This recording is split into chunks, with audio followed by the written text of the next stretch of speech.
Good morning student. आज हम लोग क्लास 8 के नेक्स्ट चैप्टर को पढ़ेंगे। हम लोगों ने इससे पहले फर्स्ट चैप्टर हिस्ट्री का पढ़ चुके हैं। आज हम लोग के नेक्स्ट चैप्टर पढ़ेंगे, ठीक है, social and political life civics का, ठीक है, जो कि फर्स्ट चैप्टर होगा इसका, सोशल एंड पॉलिटिकल लाइफ का। हिस्ट्री का फर्स्ट चैप्टर हम लोग पढ़ चुके हैं।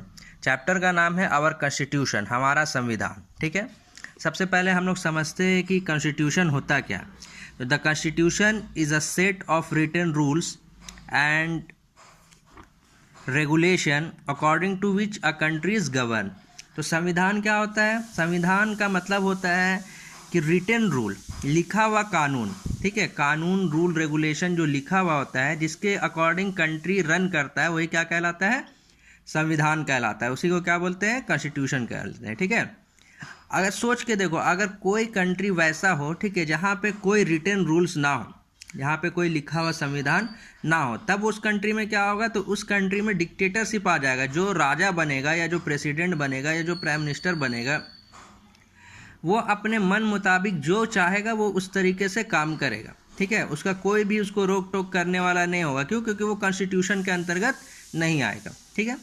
अब सबसे पहले हम लोग ये समझ में आ गया कि जो रिटन रूल्स होता है और रेगुलेशन होता है, जिसके हिसाब से कंट्री गवर्न करता है, वही क्या कहलाता है? कॉन्स्टिट्यूशन कहलाता है। Clear to everyone? अब हम लोग आगे पढ़ेंगे और समझेंगे इंपॉर्टेंस ऑफ कॉन्स्टिट्यूशन। कॉन्स्टिट्यूशन का इंपॉर्टेंस क्या है? तो जैसा कि यहाँ पे लिख रहा है, हम लोग जानते हैं कि 15 अगस्त 1947 को हमारा कंट्री आज़ाद हुआ, ठीक है। लेकिन जो कंट्री आज़ाद हुआ, ये बहुत लंबे समय तक गुलाम रहा था। बहुत लंबे समय तक यहाँ हम लोगों को इकोनॉमिकली और सोशली जो हम लोग थे, बहुत पिछड़ते गए, ठीक है। गुलामी के कारण हम लोगों के ऊपर ध्यान नहीं दिया गया और हम लोग काफ़ी पिछड़ते गए। कास्ट, जेंडर और रिलीजियंस अनइक्वालिटी था यहाँ पे, ठीक है। कास्ट में जैसे एक ही धर्म के लोग में बराबरी नहीं था, जेंडर के मेल फीमेल में बराबरी नहीं था, और एक ही अलग अलग धर्मों में भी बराबरी नहीं था। बहुत ज़्यादा इनइक्वालिटी था, ठीक है। ज़्यादातर वेल्थ जो था वो हमारा ब्रिटिश लेके चले गए थे। ज़्यादातर वेल्थ हमारा ड्रेंड हो गया था बाय द ब्रिटिश, जिस कारण हुआ क्या कि जो भी स्टेट थे वो सब इकोनॉमिकली कमज़ोर हो गए थे। अब बराबरी का दर्जा लगभग ख़त्म हो गया था। तो सबसे पहले हम लोग का टारगेट ही यही था कि एक रिटन कानून हो, एक रिटन रूल रेगुलेशन हो, ताकि हमारा इम्पोर्टेंस बना रहे और डेमोक्रेसी सक्सेस करे, ठीक है।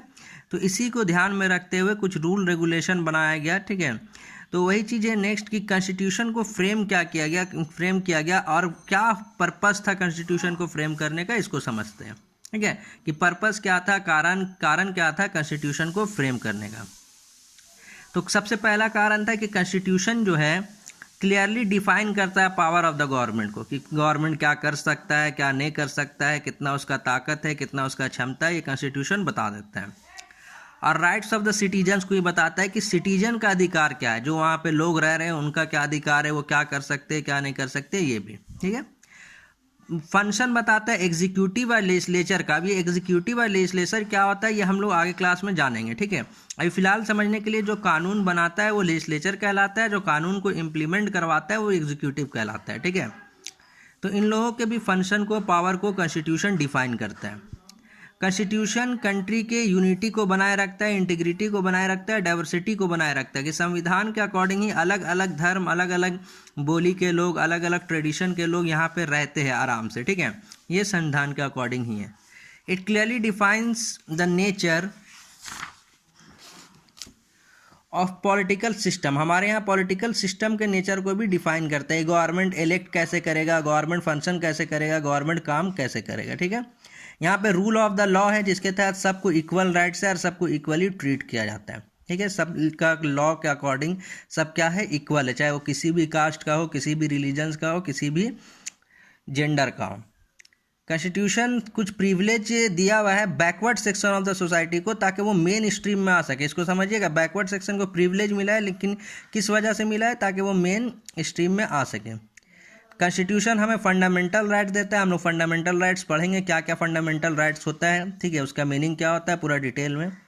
कॉन्स्टिट्यूशन जो है वो फ्रेम करता है कि अगर कोई अभी ज़रूरत पड़ जाए कोई नया लॉ बनाने का, तो किस तरीके से उसका क्या प्रोसीजर होगा, ये कॉन्स्टिट्यूशन ही बताता है। कॉन्स्टिट्यूशन जो है वो डिस्क्रिमिनेटरी प्रैक्टिसेस को, अनटचेबिलिटी हो या फीमेल फोर्टिसाइड हो, जो भ्रूण हत्या होता है, बच्चियों को जो पेट में मार दिया जाता है, ये सब के अगेंस्ट कानून है, ठीक है। कोई छुआछूत करता है कि हम उससे बात नहीं करेंगे, उससे हाथ नहीं मिलाएंगे, उसको दावत नहीं देंगे, और भी इवन किसी भी रिस्पेक्ट में, ठीक है, कि उस नीचा जाति का ये सोच के साथ, तो उसके साथ भी कॉन्स्टिट्यूशन के अकॉर्डिंग उसके लिए भी पनिशमेंट है। Clear to everyone. Next class में हम लोग पढ़ेंगे ड्राफ्टिंग ऑफ कॉन्स्टिट्यूशन।